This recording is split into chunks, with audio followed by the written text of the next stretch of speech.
Supreme excellence consists of breaking the enemy's resistance without fighting. This quotation, which is also from Sun Tzu's The Art of War, refers to the notion that winning battles requires the least possible sacrifice of lives and material resources. According to the theory, the most talented and successful general or leader is one who can defeat their foe without engaging in a physical struggle, so attaining the desired result without suffering unneeded casualties. It takes a mix of things to overcome an enemy's resistance without engaging in combat. It is necessary to have a thorough grasp of the enemy's attitude, goals, and tactics in the beginning. This enables the leader to foresee their maneuvers and vulnerabilities, and to seize any opportunities that may present themselves. Second, it needs a strategic strategy that incorporates both military and non-military. This might involve using diplomacy to erode the enemy's unity, economic penalties to deplete their resources, or propaganda to lower their spirits. Ultimately, the remark highlights the value of method, strategy, and intellect over physical might in obtaining success. It implies that, rather than engaging in expensive and dangerous engagements that may result in significant losses, the most effective approach to win a battle or a war is to crush the enemy's desire to fight. The leader may accomplish their objectives while having minimal negative effects on their own resources and workforce by dismantling the enemy's resistance in this way. If the mind is willing, the flesh could go on and on without many things. According to this phrase, which is ascribed to American author and writer Truman Capote, the human mind's might may drive the body past its physical limits into new heights. It means that even if a person lacks specific resources or skills, they may still achieve great things if they have a strong will and desire. The phrase argues that mental toughness is at least just as significant as physical toughness. A person's body can be forced to perform tasks it would not often be able to when their mind is clear-headed and motivated. This could entail putting up with discomfort or physical agony, persevering despite tiredness or weariness, or coming up with innovative ways to get around difficulties. In general, the quotation exhorts readers to develop mental fortitude and perseverance, and to have faith in their own thoughts. It implies that everything is possible with the correct mentality, despite substantial obstacles or constraints. For those who are battling with physical or mental challenges, this may be a potent message that inspires them to find their inner strength and keep moving ahead.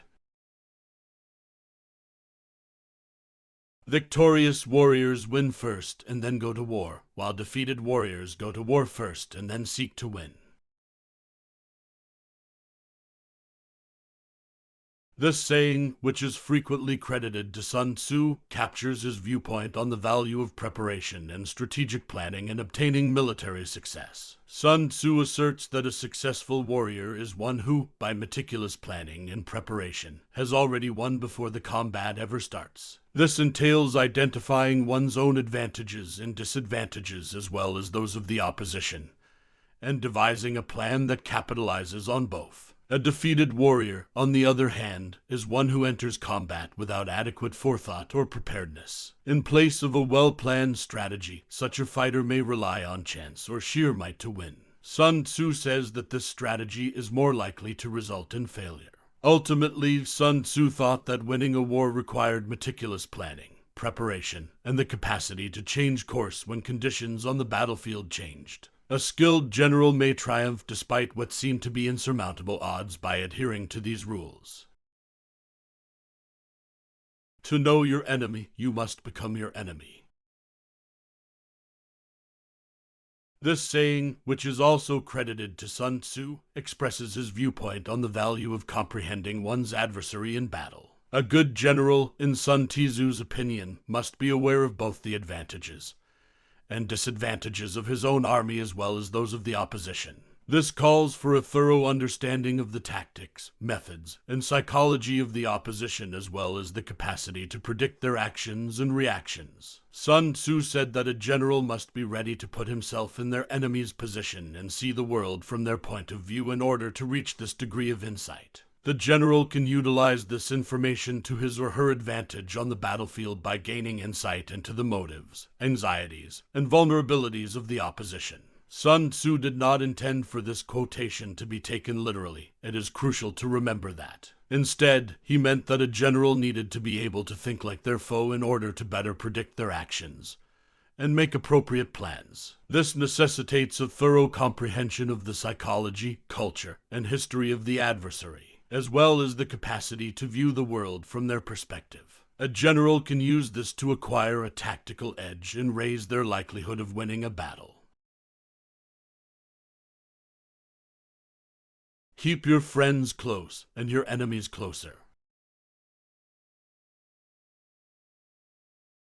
This proverb, which is also credited to Sun Tzu, expresses his viewpoint on the need of comprehending one's adversaries and maintaining tight watch on them. A good general, in Sun Tzu's opinion, needs to be able to foresee their adversaries' moves in order to have an advantage on the battlefield. They must closely monitor their adversaries' movements and actions in order to do this. This enables the general to foresee the next move of their adversary and make preparations appropriately. Sun Tzu did not intend for this quotation to be taken literally. It is crucial to remember that. Instead, he meant that a general must keep a careful eye on their adversaries and be aware of every move they make. A thorough awareness of the enemy's culture, psychology, and motives is necessary for this, as is the capacity to forecast their conduct in light of that information. A smart general can gather knowledge, foresee their next move, and eventually win the battle by keeping their adversaries near. Keeping opponents too close may also result in perilous circumstances